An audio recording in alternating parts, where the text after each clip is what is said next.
Buckeye Nation, what's poppin'? Crazy Dog coming at you on the Buckin' Crazy YouTube channel with my Ohio State Buckeyes, Illinois Fighting Illini Week 7 game recap.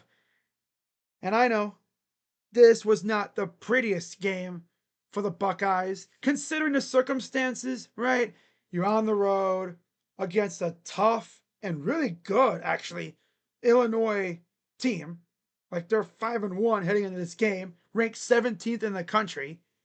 Brett Bielema has these dudes playing really well.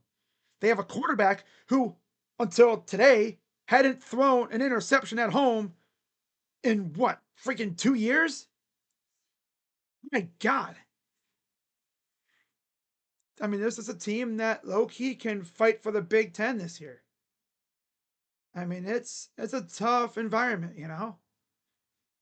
And the fact that we have a quarterback who obviously hasn't played in this kind of environment yet, you know, in this kind of situation, you can understand how they would kind of take it easy with him. But Brian, my guy, at some point, take the training wheels off. Let him rip it. Seriously, come on. Come on, we've seen what this kid can do. Look at last week against Minnesota. Talk about letting it rip. See more of that. Again, you know, like I said, tough opponent, ranked matchup, all kinds of hype, everyone watching. Tough situation. But all that matters is we got the win. Yeah. Ohio State won today, defeating Illinois by a final score of 34-16. And they improved to 6-0 on the season overall and 3-0 in the Big Ten. So yeah, I'm not really impressed with how they played, but all that matters is they got the win. Now I need these guys to go back in the lab and freaking look at what happened, what they did wrong, and fix it. Because I'm telling you right now, we face a good defensive coordinator. Ryan Hartline is going to be in hell with this play calling. He got way too damn predictable at times. First down, what are they going to do? Run up the gut? Every time. I do like how they got the tight ends involved, though. That was good. I think Bo Jackson got hurt today, so that's tough. There was also some sloppy plays up front on the offensive side. You know, they tried like a little trick play with Jeremiah where they handed it off to him like on a reverse. And you had two guys to block, one defender, and nobody took the defender. Ended up upending Jeremiah Smith, and he damn near hurt Jeremiah because Jeremiah just did a little flip. Could have easily went wrong. Luckily, Jeremiah was all right. He came back in the game and actually scored later on. So that's cool. Fence actually gave up 2 touchdowns today in the red zone. So that streak is over. You figured it was going to happen at some point. Just raw and just a not great game. Again, we won. So go back into the lab, like I said, and fix what went wrong. So, anyways, looking at the stats here, Julian Sayin, 19 of 27, still very efficient. 166 yards, 2 touchdowns, no interceptions. On the ground, Bo Jackson, 10 carries, 47 yards. CJ Donaldson, 2 touchdowns, 13 carries, 44 yards. James Peoples, 5 carries, 7 yards. He's not that good, let's be honest. Isaiah West even got some carries, 3 carries for 4 yards. I think because of Bo getting hurt. Jeremiah had 1 for 3 yards. Julian had 2 for 3. Nate Roberts, the tight end, even had a carry. And then through the air, Jeremiah Smith, 5 receptions, 42 yards and a touchdown. Carnell Tate, 4 receptions, 41 yards. He continues to be arguably the most reliable receiver next to Jeremiah on this team.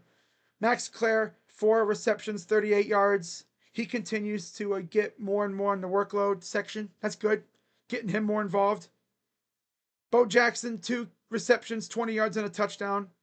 Brandon Innes actually got 2 catches for 14 yards. Would really love to see him get more involved. Will Kasmerick had a catch for 7 yards, and CJ Donaldson had 1 for 4. How about the defense, right? The Cadens both got a couple fumbles. Yeah, Curry and McDonald both recovered a fumble. And then they had 4 sacks today as well. 1.5 sacks for Avel Reese, 1 sack for Caden Curry, and a half a sack for Kenyatta Jackson. And a sack for Jermaine Matthews. So that's cool. Peyton Pierce got an interception. So again, that's Altmaier's first interception overall this year. And his first interception at home, I think in like 2 years now. Something like that. I know he hadn't had an interception at home in his last 11 starts at home. And the interception came on a tip pass. Yeah, ball got tipped and Peyton Pierce picked it off. There was a duck. Easiest pick of his life, probably. But yeah, I was very impressed with how the defense played. I mean, there was even a drive earlier on in the game. Illinois was marching on down the field. Looked like they were going to score. They actually did score a touchdown, but they ruled that he was out of bounds, I guess. And there was a PI called. They had the ball at the 2. Illinois would jump, so false start, backs them up. They would actually not score a touchdown, but they would get a field goal on that drive. So again, the defense holds, but then again, eventually they would get 2 touchdowns in the red zone, so that streak is over. It sucks, but again, it was going to happen at some point. There was no way this team was going to go the entire season, including the playoffs, without giving up a touchdown in the red zone. It was going to happen. I was actually very impressed at how long the streak actually went. I mean, damn. Pretty damn impressive. And it's like that woke up the defense because once that happened, they locked in and it was fine. Now, with that being said, let's get into my post-game observations. Number 1, offensive play calling was bland. Very predictable at times. First down. Gee, I wonder what they're going to do. Oh, run up the middle. Every time. First down, run up the middle. I'm like, wait a minute. I thought Brian Hartline was also the receivers coach. You'd think, being the receivers coach, you would try your hardest to feature the guys you recruited. Right? I mean, I'm not mad about featuring the tight ends. That's cool, right? Show these possible tight end recruits that we're looking at that, hey, we do feature tight ends. Right? But it's like this team ran the ball an awful lot for a team that likes to throw it around. Of course, I think Illinois' defense just straight up said, we dare you to throw it. We dare you. I mean, after last week against Minnesota, I think our expectations were a little high. Right? Again, ranked team on the road, tough environment. I'm just glad Julian didn't mess up. No interceptions or anything. Good game out of Julian. Again, the defense gave up 2 red zone touchdowns.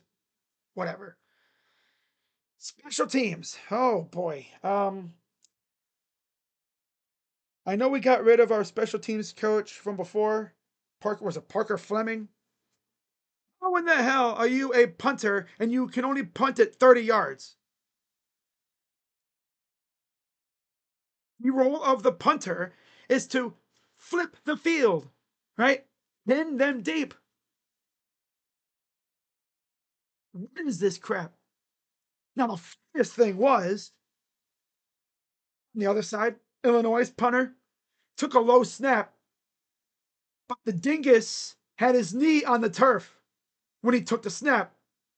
So he essentially took a knee on 4th down.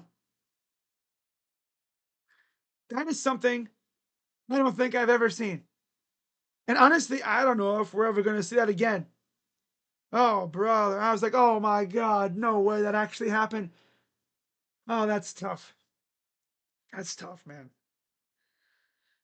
I mean, again, despite all this, we still won and we're 6-0.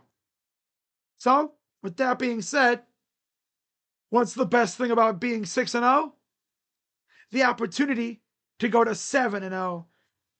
And next week's going to be tough too because you're getting a middle afternoon game on the road against Wisconsin. Could be fun. Luke Fickle's kind of on the hot seat, right? His ass is in the grinder right now. Times are not good in Madison.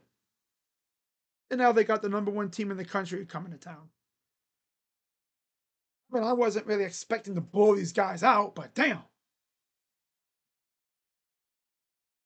I just thought we could have definitely added more points to it, though. Illinois damn near had a backdoor cover. What was it, like a 15.5 point deficit, like betting line? Damn near let them backdoor cover on us. Oh well. Now getting to my MVP of the game, I gotta go Julian. He did a very good job operating the offense. Still no mistakes against a solid team on the road. I'm gonna keep saying that because I've seen quarterbacks wilt in that situation.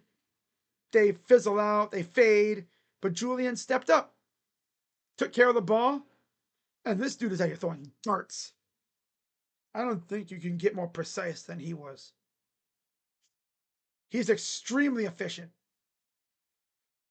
And this is the offense essentially running in like second, third gear right now. Imagine what this offense would be like if they were running full throttle. I don't know if we're ever going to see that though.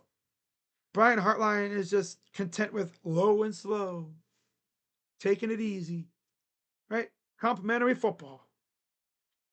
We'll see if they turn it up come crunch time, late in like November and stuff, when games actually really mean a lot. So yeah, that's pretty much all I got for this. And I will see you guys tomorrow on the main channel, Crazy Dog Sports for Browns and Steelers. Should be a good one. Dylan Gabriel, second game as a starter. Should be fun. So with that being said, shout out to everybody and see you guys later. Go Bucks. Also, we'll see if anything happens in recruiting. I doubt it, but you never know. But I'll see you guys later. Go Bucks. I'm Crazy Dog. I'm out. Oh, OH. I'm out. Bye-bye. Yeah. Ryan Day, you my dude. But Brian Hartline, you gotta work on that play calling, my dude. Don't be so damn predictable. That's what made Chip Kelly so good. You think you got him, and then he'll pull out something out of his ass, and but oh my God, what is that? You think, well, I got him now. Oh, we got him. Oh, we're locked in on him now. He'll pull out some trickery play. It's like, huh? Yeah, that's the thing about Chip Kelly. He was a genius with that play sheet. I'll give him that. That's what got him a job in the NFL. Again. Guys, see you guys later. OH, I'm Crazy Dog, and I'm out. Yeah. Bye-bye.